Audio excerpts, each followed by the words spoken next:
welcome back to Cyber Triage Basics. Today we're going to be having a look at adding disk images to a Cyber Triage incident.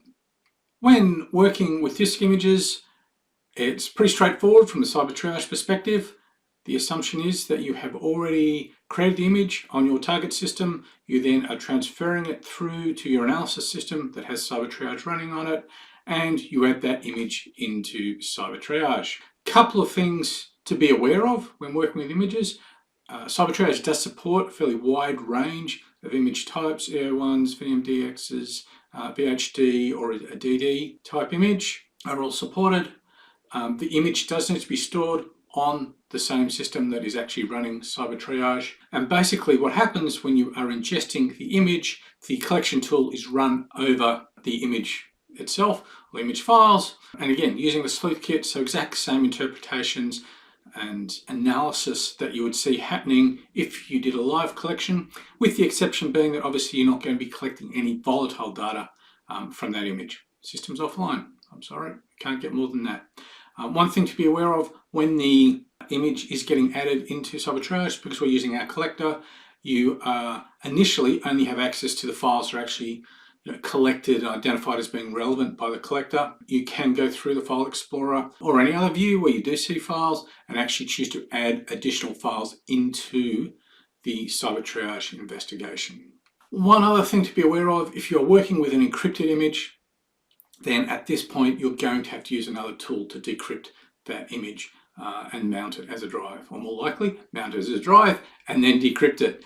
Now this is most often common with BitLocker, and then you use a tool like Arsenal Image Mounter to mount that image, and then Windows will actually prompt you for the BitLocker credentials, which hopefully you have, and it will then be accessible and visible, and then you use the local drive option to add it into Cyber Triage, and we'll dive into that in another session. Once the disk image has been added, Cyber Triage doesn't need it anymore, unless you want to go in and add additional files that were not collected initially around. But basically all the files of relevance have already been copied off the image and stored within Cyber Triage.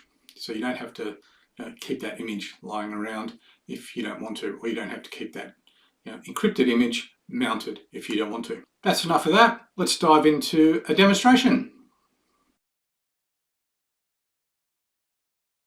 To kick things off, click on Add New Host and then go to Disk Image. You then need to select your host display name, keeping in mind this can be changed down the track if you need to, and then select your source file. In this instance, we are using an EO1.